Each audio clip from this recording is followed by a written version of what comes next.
नमस्कार, मैं हूं नंदिता कुडेशिया और आप देख रहे हैं डीएनपी इंडिया। अफगानिस्तान में नई बनी तालिबान सरकार ने कल एक प्रेस कॉन्फ्रेंस की और उन्होंने दुनिया को बताया कि देश को चलाने के लिए उनका क्या प्लान है। तालिबान के प्रवक्ता जबीउल्लाह मुजाहिद ने कहा कि 20 साल लंबे संघर्ष के बाद आखिरकार उन्होंने देश को आजाद करा लिया है। उन्होंने बताया कि देश को शरिया कानून के मुताबिक चलाया जाएगा। इस मन से तालिबान ने ये संदेश दिया कि वो दूसरे देशों के साथ अच्छे संबंध चाहते हैं। देश में मौजूद दूसरे देशों के दूतावासों को कोई नुकसान नहीं पहुंचाया जाएगा। खास तौर से इस बात पर जोर दिया कि उन्हें देश के अंदर या बाहर कोई भी दुश्मन नहीं चाहिए। वहीं देश के संचालन को लेकर उन्होंने कहा कि वो देश की अर्थव्यवस्था को सुधारने की कोशिश करेंगे। महिलाओं और प्रेस को आजादी दी जाएगी, लेकिन तालिबानी नियमों और कानूनों के दायरे में। अशरफ गनी सरकार पर वार करते हुए तालिबान ने कहा, हमारी योजना काबुल के द्वार पर ही रुकने की थी ताकि संक्रमण की प्रक्रिया सुचारू रूप से संपन्न हो जाए, लेकिन दुर्भाग्य से पिछली सरकार बहुत अक्षम थी। उनके सुरक्षा बल सुरक्षा व्यवस्था बनाए रखने के लिए कुछ खास न कर सके। ऐसे में हमें ही कुछ करना था। हकीकत यह है कि अफगानिस्तान में तख्ता पलट इतनी जल्दी हुआ कि किसी ने कल्पना भी नहीं की।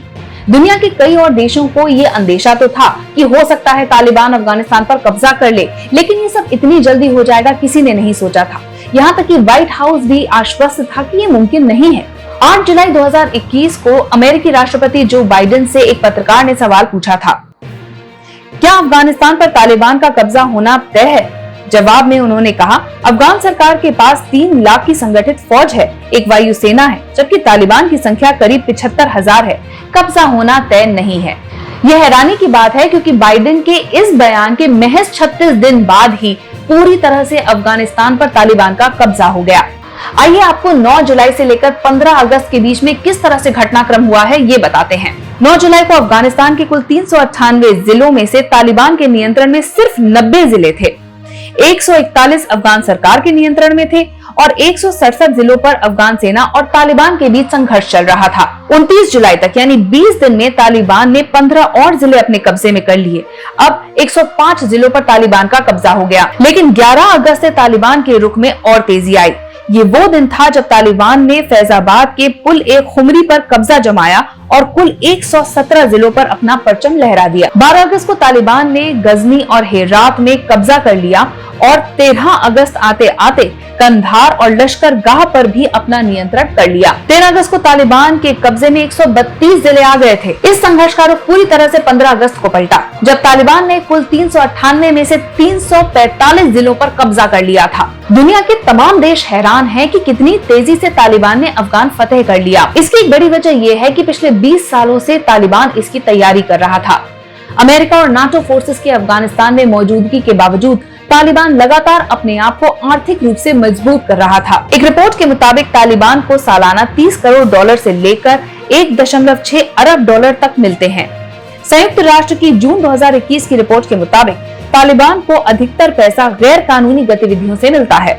तालिबान वसूली और किडनैपिंग से मोटी कमाई करता है। यूएन की इंटेलिजेंस रिपोर्ट के मुताबिक तालिबान ड्रग तस्करी से अकेले 46 करोड़ डॉलर तक कमा लेता है। इस रिपोर्ट के मुताबिक तालिबान ने पिछले साल खनन जैसी प्राकृतिक संसाधनों पर नियंत्रण करके 46.4 करोड़ डॉलर कमाए थे।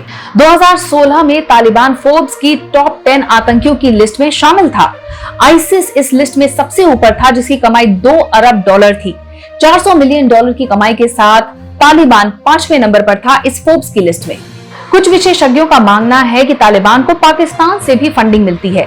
इसके अलावा तालिबान की मुख्य आय का जरिया है ड्रग्स और अवैध तस्करी। आपको पता होगा कि अफगानिस्तान में दुनिया भर की 84% अफीम की खेती होती है और ये भी तालिबान के लिए आय का एक बड़ा जरिया है। कहां से, किस जरिए से कितना कमाता है तालिबान, आपको बताते हैं। 464 मिलियन डॉलर खनन से, 414 मिलियन डॉलर ड्रग्स की स्मगलिंग से, 220 मिलियन डॉलर विदेश से चंदा मिलता है, 240 मिलियन डॉलर आयात की कमाई से, 160 मिलियन डॉलर अवैध उगाही से और 80 मिलियन डॉलर रियल एस्टेट के जरिए कमाता है तालिबान। तो खतरनाक नीति और रीति वाले तालिबान ने एक बार फिर अफगानिस्तान पर कब्जा कर लिया है। लोगों के जहन में 1996 से लेकर 2001 के बीच में जो तालिबानी रूल था, उसकी यादें अब तक ताजा हैं। हालत ये थी, लोग इतने डरे हुए थे कि दूसरे देशों के लोग अफगानिस्तान में आने से डरते थे। और यही वजह है कि जैसे ही तालिबान ने काबुल पर कब्जा किया, वहां की आम जनता एयरपोर्ट की तरफ टूट पड़ी देश छोड़कर जाने के लिए। फिलहाल तो तालिबान ये दिखा रहा है कि वो एक नई शुरुआत करना चाहता है, महिलाओं को भी कई तरह के अधिकार देने की बात कर रहा है। लेकिन एक छोटी सी बात का जिक्र हम जरूर करेंगे कि कल प्रेस कॉन्फ्रेंस के दौरान जब तालिबानी प्रवक्ता से ये पूछा गया कि क्या पॉलिटिक्स में भी महिलाओं की भागीदारी रहेगी, तो वो फूटकर हंस पड़े और तुरंत उन्होंने कैमरे को बंद करने के लिए कहा। अब आप अंदाजा लगा सकते हैं कि तालिबान कितना बदला है या कितना बदलेगा।